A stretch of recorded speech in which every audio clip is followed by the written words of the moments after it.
Good morning, students.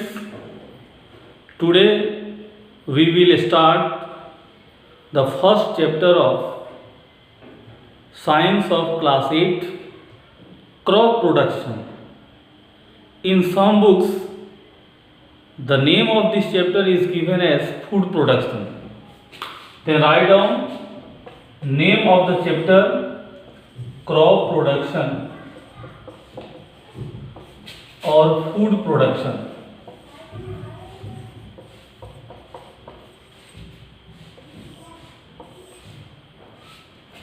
ये class 8 के science का फर्स्ट चैप्टर है। It is the first chapter of science of class 8। Okay, सबसे पहले क्रॉप हम लोग कहाँ ग्रो करते हैं?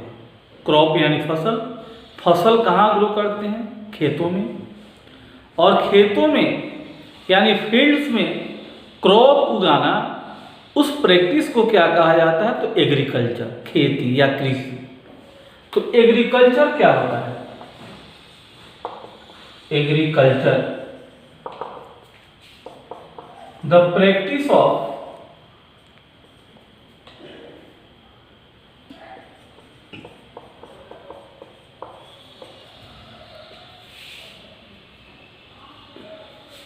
growing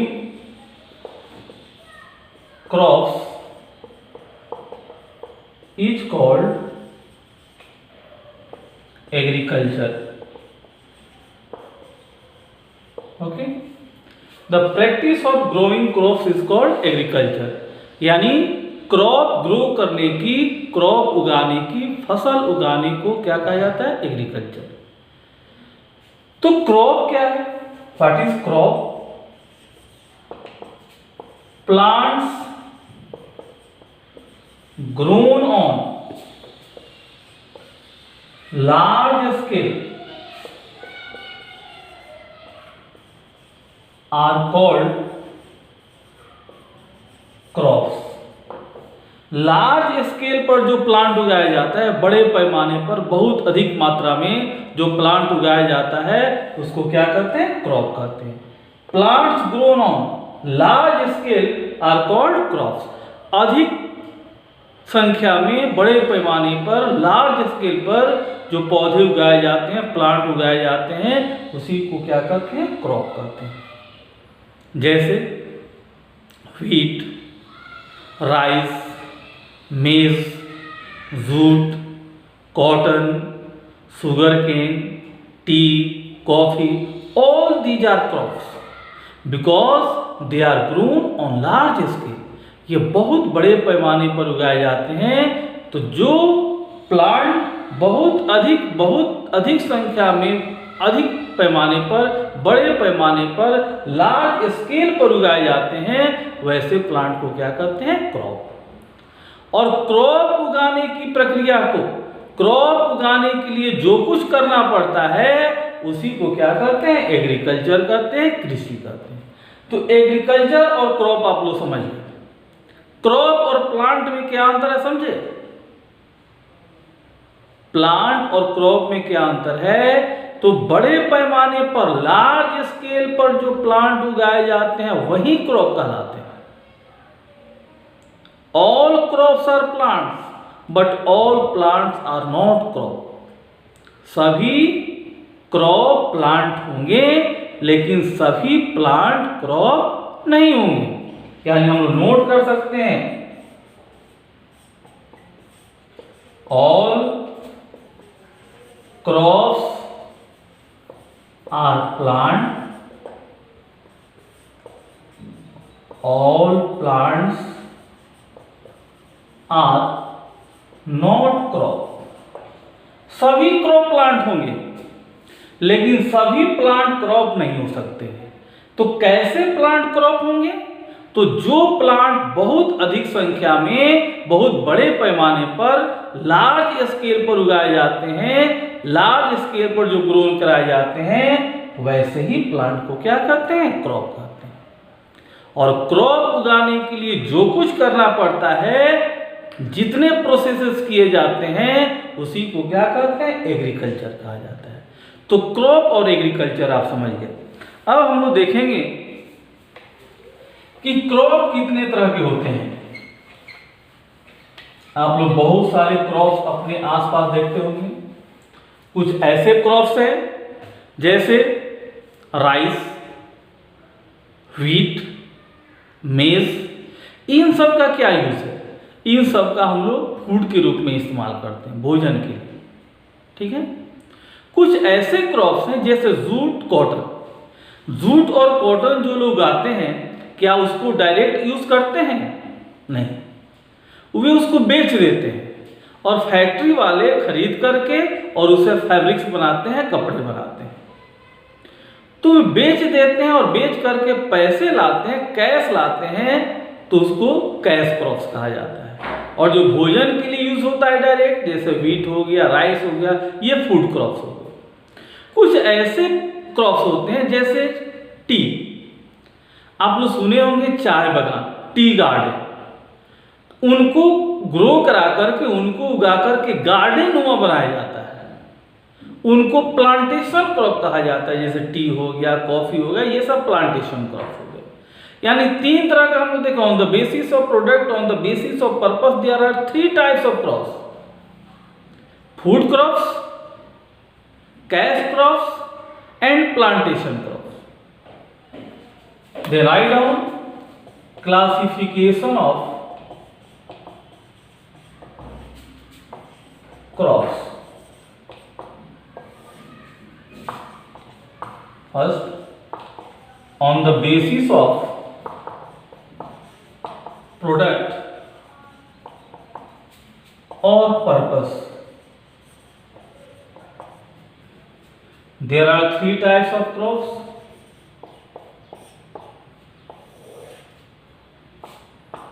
food crops,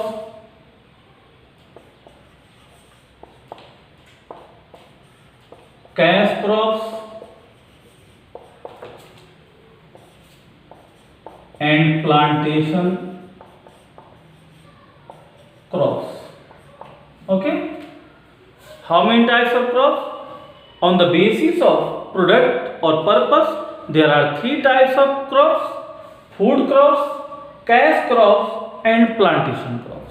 अभी आपको बताया जाए, जैसे व्हीट, राइस, मेज, इन सब को हम लोग किस लिए ग्रो कराते हैं, इन सब का खेती किस लिए करते हैं, भोजन के लिए, डायरेक्ट फूड के लिए।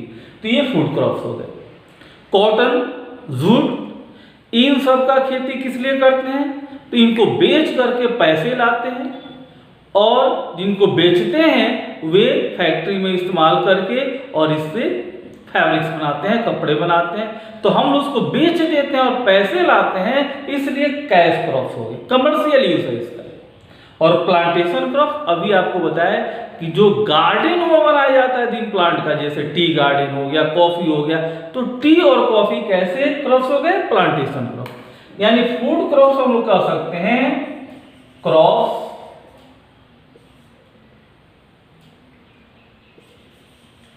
Grown for production of food are called food crops. Example: wheat, rice, maize, etc. These are food crops. Now cash crops: food grown for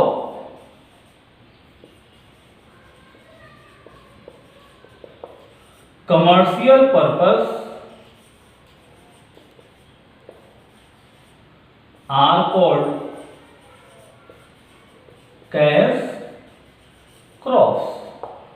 Example: jute, cotton, etc. Plantation crops: food grown on plantation are called plantation crops, example T, coffee etcetera. Okay, now on the basis of product या purpose के आधार पर कितने तरह का crop? 3 तरह का, food crop, cash crop and plantation crop. जिस क्रॉप को फूड के लिए उगाया जाता है, फूड के लिए ग्रो किया जाता है, उसको कहा जाता है फूड क्रॉप। इनसे डायरेक्ट फूड प्राप्त होता है, भोजन के लिए इस्तेमाल करते हैं, जैसे व्हीट, राइस, मिर्च। कैश क्रॉप, जिनको फूड के रूप में डायरेक्टली इस्तेमाल नहीं करते हैं, जिनको बेचते हैं और बेच करके पैसे लाते हैं, पैसे कमाते हैं, ये कमर्शियल पर्पस के लिए इनका यूज किया जाता है। तो ये हो गए cash crops, food grown for commercial purpose, जैसे जूट, कॉटन। प्लांटेशन क्रॉप्स, जिसका प्लांटेशन किया जाता है, जो गार्डन के रूप में, बगीचे के रूप में उगाए जाते हैं, जैसे tea, coffee etcetera. These are plantation crops. Then write down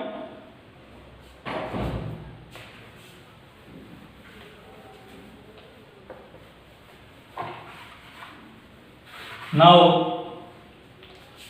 on the basis of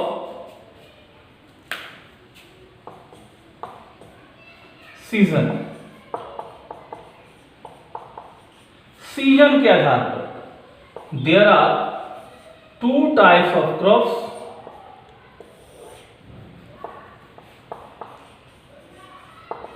kharif crops and rabi crops. Kharif crop क्या होते हैं? ये सोन इन मॉनसून, जो मानसून में बोया जाता है। जिन क्रॉप्स को मानसून में बोया जाता है वे कहलाते हैं मानसून यानी वर्षा के दिनों में, रेनी सीजन में जिनको बोया जाता है वे खरीफ क्रॉप्स कहलाते हैं। इनको काटा कब जाता है? तो हार्वेस्टेड इन अक्टूबर। अक्टूबर में इनका हार्वेस्टिंग किया जाता है, अक्टूबर में इनको काटा जाता है। यानी जिन क्रॉप्स को मानसून में बोया जाता है, मानसून में बीज जिनका डाला जाता है, उनको कहा जाता है खरीफ क्रॉप्स। मानसून समझ रहे हैं ना, जून जुलाई ये सब मानसून सीजन होते हैं। और कब हार्वेस्ट किया जाता है, कटिंग कब किया जाता है इन फसल का? तो अक्टूबर में। यानी जिनको वर्षा के दिनों में बोते हैं और अक्टूबर में काटते हैं, उनको खरीफ क्रॉप कहा जाता है। एग्जाम्पल राइस, जूट, मेज एटसेट्रा। रबी क्रॉप्स, इनको बोया जाता है अक्टूबर में और काटा जाता है हार्वेस्टेड इन मार्च। एग्जाम्पल व्हीट, ग्राम, मस्टर्ड एटसेट्रा। जैसा अभी आप देख रहे होंगे अपने आसपास किसकी कटनी हो रही है? गेहूं की। गेहूं, सरसों, व्हीट, मस्टर्ड। तो व्हीट, मस्टर्ड कैसे क्रॉप्स हो गए? रबी क्रॉप्स। इनको कब बोया गया था? तो अक्टूबर के महीने में। अक्टूबर में बोया जाता है, अक्टूबर में इनका बीज डाला जाता है खेतों में। और कब काटा जाता है? तो मार्च के महीने में, मार्च या अप्रैल में कटिंग होता है। तो ये हो गए रबी क्रॉप्स। मार्च या अप्रैल के महीनों में काटते हैं, हार्वेस्टिंग किया जाता है, तो ये रबी क्रॉप्स हो गए। तो on the basis of season there are 2 types of crops, kharif crops and rabi crops. Kharif crops are sown in monsoon and harvested in October, while rabi crops are sown in October and harvested in March. Clear? जिनको monsoon में बोते, वर्षा के दिनों में, rainy season में जिनको बोया जाता है, जैसे आप लोग देखे होंगे खेतों में धान का जब खेती होता है, और इनको काटा कब जाता है? तो अक्टूबर में। और रबी क्रॉप्स अक्टूबर में बोया जाता है और काटा कब जाता है, हार्वेस्टिंग कब किया जाता है? तो मार्च में। राइट डाउन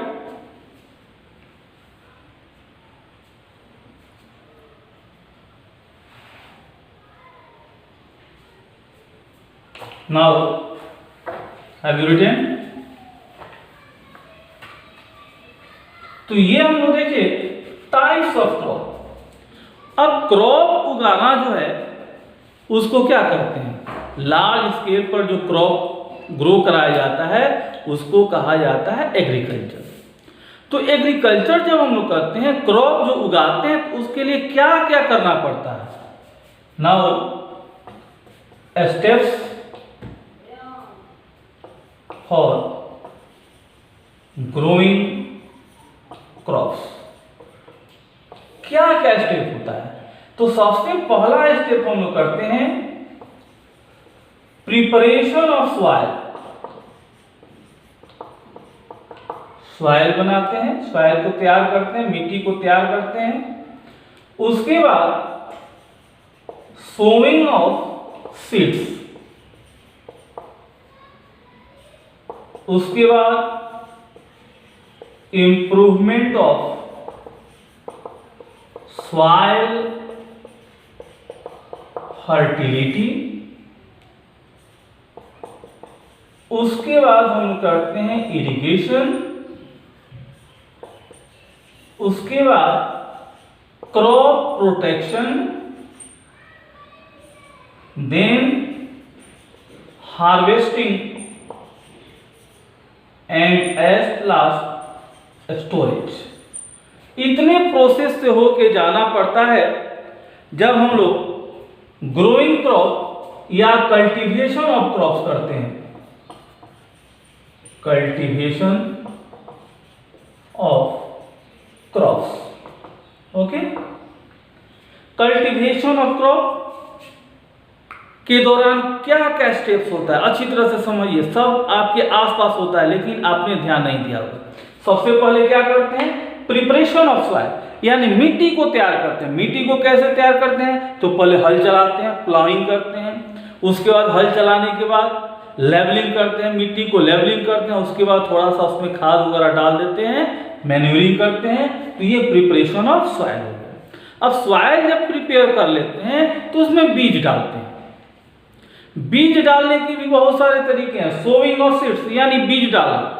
बीज डालने के बहुत तरीके हैं। जैसे आप लोग देखे होंगे कोई ऐसा बीज होता है जिसको छीट करके ऐसे छीट देते हैं, जिसको ब्रॉडकास्टिंग कहा जाता है। किसी हल चला करके उसको एक गड्ढा बनाते हैं हल्का सा, और उस गड्ढे में बीज को कुछ अंतराल पर डालते हैं, तो वह हो गया सीड ड्रिल हो गया। कुछ आप देखते होंगे जैसे धान की जब बुआई होती है तो क्या करते हैं, एक जगह उसको उगाते हैं और वहां से फिर उखाड़ करके अच्छे अच्छे जो सीडलिंग्स होते हैं उनको उखाड़ करके और फिर खेतों में रोपते हैं, तो वह हो गया ट्रांसप्लांटेशन। तो सोइंग ऑफ सीड हो गया। उसके बाद क्या करते हैं कि इंप्रूवमेंट ऑफ सॉइल फर्टिलिटी। अब जब बीज उसमें डाल दिए तो सॉइल की फर्टिलिटी बढ़ाते हैं। सॉइल की फर्टिलिटी बढ़ाने के लिए उसमें केमिकल फर्टिलाइजर डालते हैं, बायो फर्टिलाइजर डालते हैं, मैन्यूर डालते हैं। इससे सॉइल की फर्टिलिटी बढ़ती है। सॉइल की फर्टिलिटी जब बढ़ेगी तो सीड तेजी से ग्रो करेगा, प्लांट जल्दी निकलेगा। उसके बाद इरिगेशन करते हैं। प्लांट को ग्रो करने के लिए, क्रॉप को ग्रो करने के लिए पानी की आवश्यकता होती है, तो खेतों की सिंचाई करते हैं, यानी पानी डालते हैं। पानी भी डालने के बहुत सारे तरीके होते हैं। सबको हम लोग एक एक को स्टेप वाइज पढ़ेंगे और डिटेल में पढ़ेंगे। जैसे सरफेस इरिगेशन, केवल सरफेस पर जिसको कम पानी की आवश्यकता है। राइज जो होता है उसको बहुत ज़्यादा पानी की आवश्यकता होती है, तो फ्लडेड टाइप का पूरा पानी एकदम खेत भर देते हैं। तो इस तरह से बहुत सारे इसके भी मेथड होते हैं। अब जब सिंचाई हो जाती है तो जब पूरा सीड जो है प्लांट के रूप में निकल जाता है, तो प्लांट के साथ साथ कुछ खरपतवार भी निकल जाते हैं। तो उन खरपतवार को या खेतों में चिड़िया हो जाए, कीड़े मकोड़े हो जाए, तो उनको हटाना होता है। तो खरपतवार या जो कीड़े हैं उनसे खेतों की रक्षा करनी पड़ती है, प्लांट की रक्षा करनी पड़ती है। इसको क्रॉप प्रोटेक्शन कहते हैं। इसके लिए खरपतवार को मारने के लिए वीडीसाइड का इस्तेमाल करते हैं। जो पेस्ट हैं, कीड़े मकोड़े हैं, उनको मारने के लिए पेस्टिसाइड का इस्तेमाल करते हैं, ताकि वो सब मर जाएं और क्रॉप जो है वो प्रोटेक्ट हो जाए और केवल क्रॉप ग्रो करे। उसके बाद जब क्रॉप पूर्णतः ग्रो कर जाता है, तैयार हो जाता है, तब उसका हार्वेस्टिंग करते हैं। हार्वेस्टिंग करने के लिए पहले काटते हैं, जैसे अभी आप लोग देख रहे हैं आसपास गेहूं का सीजन है, फसल को काटा जाता है, कटिंग करते हैं, उसके बाद उसको एक जगह गैदरिंग करते हैं और गैदरिंग करने के बाद थ्रेशर में डाल करके थ्रेसिंग करते हैं और थ्रेसिंग करते हैं तब हम लोगों को प्राप्त हो जाता है गेहूं या जो भी होता है। तो इस तरह से हमको जो चीज प्राप्त करना है क्रॉप से हम लोगों को फूड ग्रेन्स मिल जाते हैं और जब फूड ग्रेन्स मिल गए तो फूड ग्रेन्स का अंत में क्या करते हैं, स्टोरेज, उसको बोरे में डाल करके, थैले में डाल करके और उसको कहीं स्टोर कर देते हैं। तो एक बार फिर से कल्टीवेशन ऑफ क्रॉप्स के लिए सबसे पहले सॉइल को तैयार करेंगे, मिट्टी को तैयार करेंगे, हल से जोत करके, प्लाविंग करके, फिर लेवलिंग करेंगे, फिर उसमें खाद हल्का सा डाल करके, फिर जब सॉइल तैयार हो जाएगा, मिट्टी तैयार हो गई तो उसमें सीड डालेंगे। सीड के बहुत सारे तरीके हैं, एक एक तरीका हम लोग पढ़ेंगे। सीड डालने के बाद सॉइल की फर्टिलिटी बढ़ाने के लिए उसमें थोड़ा सा उसको खाद वगैरह डालेंगे, चाहे वो केमिकल फर्टिलाइजर हो, मैन्यूर हो या बायो फर्टिलाइजर हो, डाल करके उसकी फर्टिलिटी बढ़ाएंगे ताकि सीड जो है वह जल्दी जर्मिनेट हो जाए, जल्दी क्रॉप निकले। फिर इरिगेशन करेंगे, क्योंकि क्रॉप निकलने के लिए, प्लांट के लिए पानी की आवश्यकता होती है, वाटर की आवश्यकता होती है। इरिगेशन द्वारा उसको वाटर प्रोवाइड करेंगे। इरिगेशन के भी बहुत सारे प्रोसेसेस हैं, उसको डिटेल में पढ़ेंगे। फिर जब सिंचाई हो जाती है, इरिगेशन हो जाता है, तब जब प्लांट ग्रो करता है, निकलता है, तो उसके साथ साथ बहुत सारे खरपतवार निकलते हैं, उसमें बहुत सारे कीड़े मकोड़े लग जाते हैं, तो उनको मारना, कीड़े मकोड़ों को मारने के लिए पेस्टिसाइड का इस्तेमाल करते हैं। और जो वीड्स जो हैं, जो खरपतवार हैं, उनको मारने के लिए वीडिसाइड का इस्तेमाल करते हैं, जिससे क्रॉप प्रोटेक्ट हो जाता है और सभी खरपतवार, कीड़े मकोड़े मर जाते हैं और केवल क्रॉप रह जाता है जो अब आसानी से, तेजी से ग्रो करता है।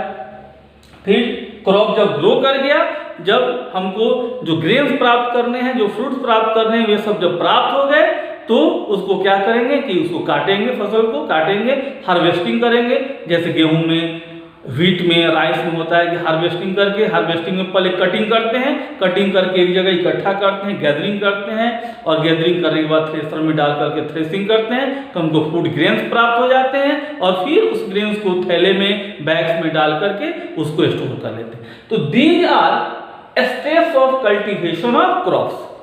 In next video we will explain each step in detail. अगले वीडियो में हम लोग प्रत्येक स्टेप को, इसमें कितने प्रोसेसेस हैं, इसको डिटेल में पढ़ेंगे। Thank you. I am Sanjeev Mishra, संस्कार वाले। Thank you.